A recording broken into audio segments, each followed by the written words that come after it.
அகிலமெங்கும் உள்ள தமிழ் நேயர்கள் அனைவருக்கும் பரம்பரை ஜோதிடர் உங்கள் மனோ பாலாஜியின் அன்பான வணக்கம். ரிஷபராசி அன்பர்களுக்கு சுக்கிர பயிற்சி. இந்த சுக்கிரன்கிற நவ கிரகங்களில் ரொம்ப முழு சுபகிரகமான சுக்கிர பகவான் ஒருத்தருடைய வாழ்க்கையில் சந்தோஷத்தையும் நிம்மதியும் அதே மாதிரி திருமண யோகத்தையும் கொடுக்கக்கூடியதுனால தான் கலஸ்திரக்காரகன் சொல்ல போகிறோம். இந்த கலஸ்திரக்காரகன் அப்படிங்கிற சுக்கிர பகவான் ஒருத்தருடைய ஜாதகத்தில் சாதகமான ஒரு நல்ல பொசிஷனில் இருந்தால் தான் அவங்களுடைய வாழ்க்கையில் குடும்ப வாழ்க்கையில் ஒரு சந்தோஷமாகவும் வாழ முடியும். அதே மாதிரி நமக்கு ஏகபோக சௌகரியங்களையும் நாம் அனுபவிக்க முடியும். அப்பேற்பட்ட சுக்கிர பகவான் உங்களுடைய ஜென்ம ராசிக்காரகன். இந்த ஜென்ம ராசிக்காரகன் 2ஆம் இடத்தில் இருந்து 3ஆம் இடத்திற்கு பெயர்ச்சியாக போகிறாருங்க. ஜூன் மாதம் 8ஆம் தேதி. இந்த காலகட்டம் உங்களுடைய ராசிக்கு எப்பேற்பட்ட ஒரு பலன்கள் இந்த சுக்கிர பகவான் நமக்கு கொடுக்க போகிறார். இதனால் நாம் அடையக்கூடிய நன்மைகள் அப்படின்னா தொழில், குடும்பம், பொருளாதாரம், நாம் எதிர்பார்க்கக்கூடிய ஒரு நல்ல விஷயங்கள் நம்ம எந்த அளவுக்கு சக்ஸஸ் பண்ண போகிறோம் அப்படிங்கிறத பற்றி இந்த பதிவில் நம்ம இப்போ தெளிவாக பார்க்க போகிறோங்க. ஃபஸ்ட் டைம் பார்க்குறவங்களா இருந்தீங்கன்னா சப்ஸ்கிரைப் பண்ணி பெல் பட்டன் அழுத்தி ஆல் ஆப்ஷன் கொடுங்க. ரிஷபம் அதாவது தனராசின்னு சொல்லுவோம். அதாவது இது மகாலட்சுமி அம்சம் கொண்ட ராசி ரிஷபராசி. எப்போவுமே குடும்பத்து மேலே அக்கறை மிகுந்த பாசம் வைக்கக்கூடிய ராசி இந்த ரிஷபராசி. குடும்பத்துக்காகனே பார்த்துட்ருப்பீங்க. ஒரு அம்மா உயிருக்கு உயிராக நேசிப்பீங்க. கூட பிறந்தவங்க அவங்களுக்காகவே வாழ்ந்திருப்பீங்க. அது மட்டும் கிடையாதுங்க, தனக்கு ஒன்று இருக்குதோ இல்லையோ மற்றவங்களுக்கு கொடுக்கணும்னு நினைக்கக்கூடியவங்க நல்ல உள்ளம் கொண்ட ராசி ரிஷபராசிக்காரங்க. ஆமாங்க, விளையும் பூமி அதாவது நிலத்தத்துவ ராசி. எப்போவுமே நீங்கள் ஒரு பசுமையாக எந்த இடத்துல இருந்தாலும் நம்ம அந்த இடம் நமக்கு சாதகமாக இருக்கணும். அந்த இடத்துல நல்ல பேர் எடுக்கணும். ஒரு ட்ரெஸ் வாங்கினாலும் கரெக்டாக பார்த்து வாங்கணும். ஒரு பொருள் வாங்கினாலும் பிடிச்ச மாதிரி வாங்கணும். கண்ணா பின்னான்னு எப்படி வேணாலும் வாழ்கிறது வாழ்க்கை அது உங்களுக்கு பிடிக்காது. இப்படித்தான் வாழணும்னு நினச்சி வாழக்கூடியவங்க இந்த ரிஷபராசிக்கார். ஆனால் எத்தனையோ போராட்டங்கள் சந்தித்தது யாருன்னு கேட்டோம்னா இந்த ரிஷபராசிக்காரரும் சமீப காலகட்டங்கள். இன்னும் சொல்ல போனோம்னா அடுத்தவங்களை நம்பியிருப்பீங்க, ஏமாற்றங்களை சந்திச்சிருப்பீங்க, உயிருக்கு உயிராக பழகிருப்பீங்க. சில போராட்டங்கள் பண்ணி என்ன நமக்கு மட்டும் இப்படி அமைக்குது, நாம் மட்டும் ஏன் இவ்வளோ கஷ்டப்படுறோம். வரும்போது நல்லவங்களாக வராங்க, வந்த பிறகு நல்லவங்களாக தான் இருக்கிறாங்க. நாள்பட பார்த்தோம்னா அப்படியே பகையாளியாக மாறுறாங்க. காரணமே தெரியாமல் உங்களையும் எதிர்ப்பாங்க. இப்படி பல இழப்புகளை சந்திக்கக்கூடிய ஒரு சூழ்நிலையும் மற்றவங்களால் உங்களுக்கு ஏற்பட்டிருக்கும். இதெல்லாமே நடந்திருந்தாலும் மனசளவில் தைரியத்தோட துணிவோட போராடி ஜெயிக்கணுங்கிற தன்னம்பிக்கையோடு வாழ்ந்துட்டு இருக்கக்கூடிய உங்களுக்கு உங்கள் ஜென்மாதிபதி ராசிநாதன் சுக்கிர பகவான் அதாவது 3ஆம் பாவகமான உபஜயஸ்தானத்துக்கு பெயர்ச்சி. 3ஆம் இடங்கிறது என்னங்க, அதாவது மன தைரியம், பயணங்கள். அது மட்டும் கிடையாது, எதையும் சாதிக்கக்கூடிய அந்த துணிச்சல் கொடுக்கக்கூடிய ஸ்தானமே அந்த 3ஆம் இடம் தான். வெளிநாடு பயணம், இது வரைக்கும் அங்கே போனோம் இங்கே போனோம் எதையும் சாதிக்க முடியல. எத்தனையோ முயற்சிகள் எடுத்தோம், கடவுள் அனுபவத்தை கொடுத்தது, 10 ரூபா சம்பாதிக்கக்கூடிய வாய்ப்பு கொடுத்தது. ஆனால் எதுவுமே நம்ம கையில் இல்லை. இழப்புகள் அதிகமாக சந்தித்ததுனால எப்படியாவது நம்ம சக்ஸஸ் பண்ணணுங்கிற ஒரு குறிக்கோள் வெறி ரிஷபராசி அன்பர்களுக்கு இருக்குது. பார்த்தீங்களா, அதை சக்ஸஸ் பண்ணுவீங்க. காரணம் என்ன, 11ஆம் இடத்துல சனி ஏற்கனவே அது ஒரு அற்புதம்.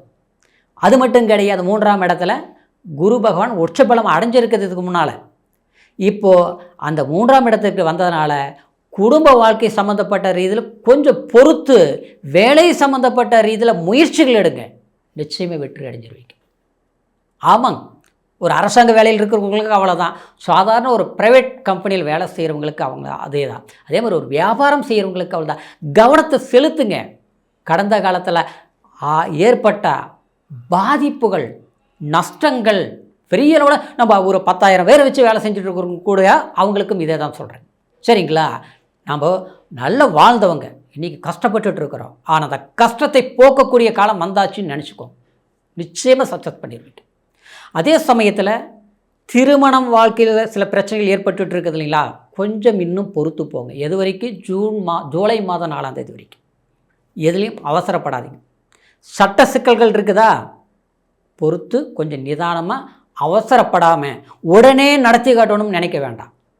ஒரு மாதம் தள்ளி போடுங்க, நல்லது நடந்தே தீரும். திருமணம் ஏற்கனவே ஒரு திருமணத்துக்காக முயற்சிகள் எடுத்துகிட்டு இருக்கிறோம். சரியான விதத்தில் எதுவும் அமையலை. ஏற்கனவே எல்லாம் அமைஞ்சு வந்ததே எல்லாம் பிரேக் ஆகிப்போச்சு. ஆனால் இது நடக்குமா நடக்காதுங்கிற பயப்படாதீங்க. கண்டிப்பாக அதாவது இந்த பயிற்சியிலிருந்து பார்த்துட்டோம்னா உங்களுக்கு அதாவது ஜூலை 4ஆம் தேதிக்கு பிறகு நிச்சயமாக சில நன்மையான விசேஷங்கள் நடக்கும். அப்போது ஜூன் மாதம் 8ஆம் தேதியிலிருந்து இந்த பயிற்சி அதுக்குண்டான முயற்சிகள் உங்களுக்கு நெருங்கி வரும், ஒரு நெருக்கத்தை கொடுக்கும். பண சிக்கல்கள் சிலரில் பார்த்தோம்னா ரிஷபராசிக்காரர் கோடியாக சம்பாரித்தோம், பெரிய அளவில் பிளான் போட்டோம், எஸ்டிமேட் போட்டோம், எல்லாம் கைக்கு வந்தது, ஆனால் வாய்க்கெட்டல ஆச்சுங்களா.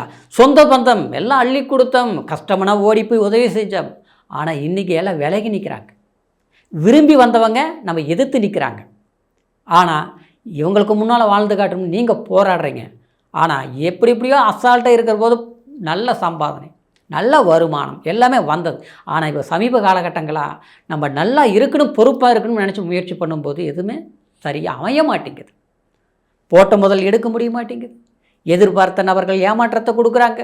ஒரு பக்கம் பணத்தை எதிர்பார்த்தாலும் நம்மளுடைய பணமே கை வந்து சேர மாட்டேங்குது. நம்ப வச்சு கழுத்தறுத்த மாதிரி, நம்பிக்கை துரோகங்கள் நடந்த மாதிரி சில விஷயங்கள் நடந்தது பார்த்தீங்களா. அதுக்கு சரிப்படுத்தணும்னு இந்த காலகட்டத்தை சூஸ் பண்ணி, இதுதான் நம்மளுடைய நேரம், இந்த நேரத்தில் பார்க்கலாம் நினச்சி முயற்சி பண்ணுங்கள், சக்ஸஸ் பண்ணிடுங்க. பூர்வீக சொத்து கண்டிப்பாக அதுக்கு முயற்சி எடுங்க. விலகி இருந்தாலும் விட்டு வைக்காதீங்க. விரும்பி போய் அடையணும்னு நினச்சி இதுக்கு முன்னால் சக்ஸஸ் பண்ண முடியல, ஆனால் இப்போ பண்ணிடலாம்னு நினச்சி போராடி பாருங்கள், சக்ஸஸ் ஆகிடும். உறவு ரீதியில் எத்தனை பேர் வந்தாலும் கண்டிப்பாக அடுத்தவங்களுடைய உதவி உங்களுக்கு அமையாது. ஆனால் உங்களுடைய முயற்சி உங்களுக்கு சக்ஸஸாக அமையும். ஏன்னா உங்களுக்கு சுக்கிர பகவான் தான் ராசிநாதன்.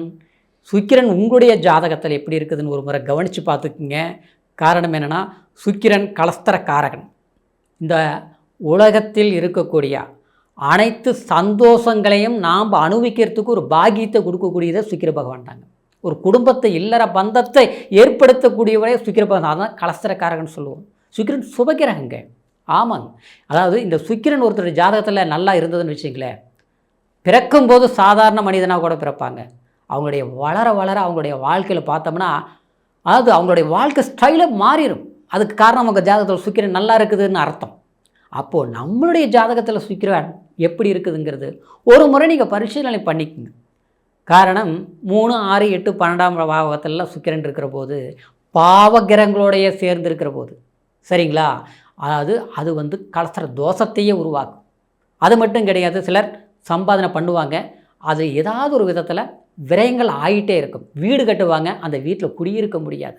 நல்லா சம்பாரிச்சுட்டு இருந்துப்பாங்க, திடீர்னு பார்த்தா எல்லாம் லாஸ் ஆகிட்டு இருக்கும். இப்படிலாம் சில பிரச்சனை வருதுன்னா அது சில தோஷங்கள் ஏற்படுத்தும். இந்த சுக்கிர பகவான் தோஷங்கள் ஒருத்தர் ஜாதகத்தில் இருக்குதுன்னா, கும்பகோணத்தில் பக்கத்தில் இருக்கக்கூடிய கஞ்சனூருக்கு போய் அது சிவனாக வழிபாடு பண்ணக்கூடிய அக்னீஸ்வரரை சுக்கிர பகவான் ரூபத்தில் அருள்வாளிப்பார்.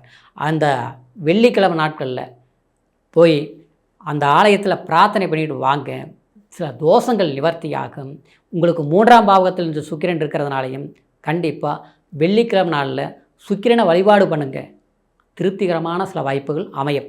அதே நேரத்தில் உங்களுடைய ஜாதக பலன்களை எப்படி இருக்குது, சுக்கிரன் எந்த நிலையில் இருக்குதுன்னு தெரிஞ்சுக்கோங்க. அதே மாதிரி நம்மகிட்ட உங்களுடைய ஜாதகத்தை முழுமையான பலன்களை தெரிஞ்சுக்கலாம்னு நீங்கள் விரும்புனீங்கன்னா கீழே இருக்கிற நம்பருக்கு ஃபோன் பண்ணி உங்களுடைய date of birth, time, place 3ஐயும் தெரியப்படுத்தி முழுமையான பலன்களை தெரிஞ்சுக்கிட்டு இனி வரக்கூடிய காலத்தை சரியாக பயன்படுத்துங்க. ரிஷபராசி அன்பர்களுக்கு அற்புதமான எதிர்காலம் அமையும் அப்படிங்கிற ஒரு வாழ்த்துக்களோட மீண்டும் அடுத்த பதிவில் சந்திக்கிற வரைக்கும் நன்றி, வணக்கம்.